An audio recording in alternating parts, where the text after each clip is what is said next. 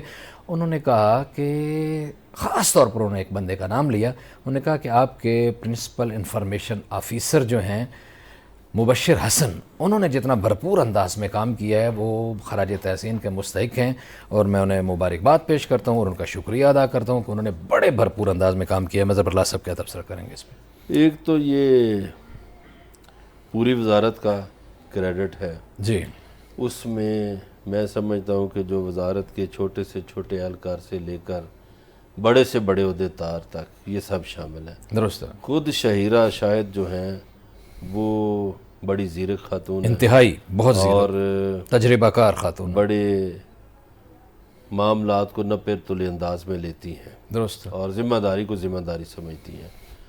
مبشر حسن صاحب جو ہیں وہ آپ کو پتہ ہے وزارت میں بھی رہے، منسٹر شہری رحمان صاحبہ کے ساتھ ایک زمانے میں تھے، پھر ڈی جی اپنا ایم ڈی اے پی پی رہے، بیت المال میں رہے، بیت ڈی ایم ڈی المال میں رہے، رہے، ہاں جی، فلم سینسر بورڈ میں رہے، اب پرنسپل انفارمیشن آفیسر ہیں۔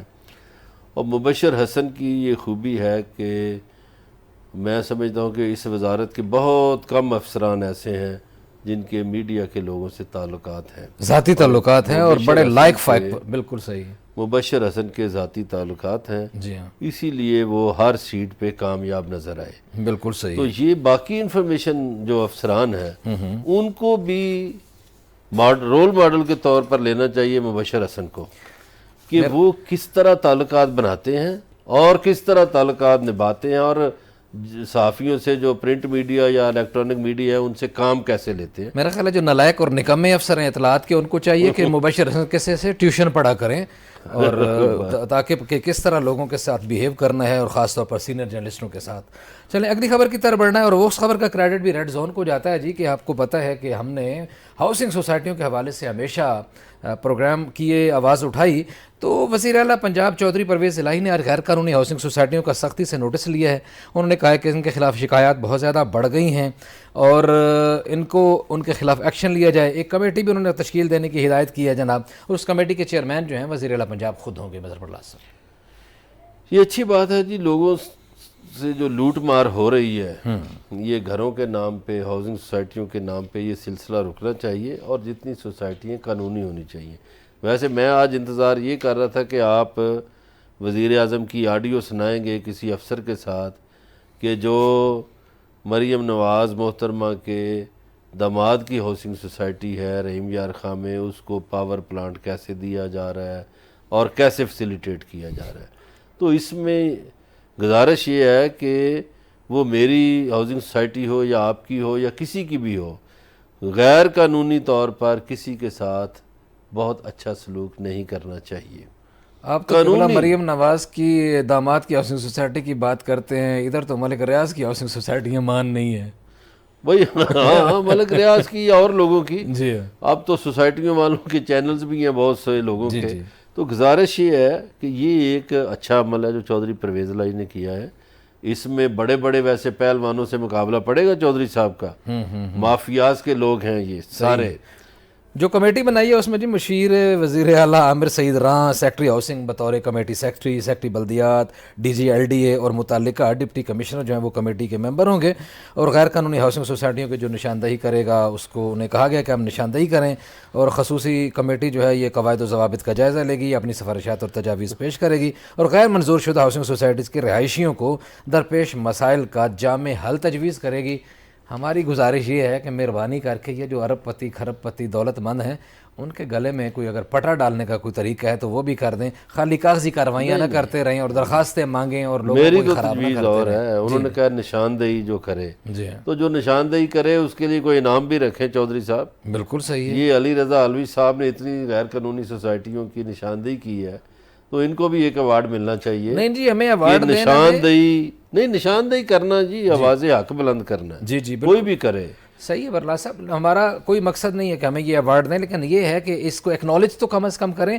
جو لوگ غریب ہیں، جو لوگوں کی دولت لوٹی جاتی ہے، مظہر برلا صاحب ایک سب سے بڑا مسئلہ جو ہے اوورسیز پاکستانیز، جن کا ہر بندہ ذکر کرتا ہے، ہائے ہائے ہائے، وہ بیچارے کما کے تھک جاتے ہیں، ادھر پیسہ بھیجتے ہیں، یا ان کے رشتہ دار کھا جاتے ہیں، یا ہاؤسنگ سوسائٹی والے کھا جاتے ہیں، اور ان کے پاس کوئی آپشن نہیں. جو بھی اوورسیز پاکستانی ہے، جس کے ساتھ بھی کوئی مسئلہ ہو قبضے کا کسی طرح کا، وہ تو سیدھا مخدوم طارق محمود الحسن کے پاس جائے. صحیح ہے. انہوں نے لاہور میں بڑا شاندار آفس کھولا ہوا ہے، اور مخدوم طارق محمود الحسن لوگوں کے کام دھڑا دھڑ کر رہے ہیں. صحیح ہے. اور قبضے بھی چھڑوا رہے ہیں، فیسیلیٹیٹ بھی کرتے ہیں اوورسیز پاکستانیوں کو، اور اوورسیز پاکستانیوں کو ان پر ناز بھی ہے. جی بالکل صحیح ہے. جی یہ کچھ ایسے ادارے، بار بار ہماری آواز اٹھانے کا بہرحال یہ فائدہ ہوا ہے کہ کچھ ایسے ادارے جو ہیں وہ معرض وجود میں آ گئے ہیں، جن کا کوئی والی وارث نہیں تھا. لوگ لٹ رہے تھے، لوگ پریشان ہو رہے تھے، لوگوں کو کوئی بات پوچھنے والا نہیں تھا، لوگوں کے لیے کوئی فورم نہیں تھا پراپر طریقے سے. عدالتوں میں، تھانوں میں، کچہریوں میں جہاں بھی جاتے تھے دھکے کھاتے تھے. اور جو بیرون ملک مقیم پاکستانی، ان کے پاس اتنا ٹائم بھی نہیں ہوتا کہ وہ ادھر آئیں اور کورٹ کچہریوں کے چکر لگاتے رہیں. تو اس لیے کچھ فورمز بنائے گئے ہیں، ان کی طرف رجوع کریں. آج اتنی آپ سے ملاقات ہوگی، کل اپنا خیال رکھیے گا. اللہ نگہبان.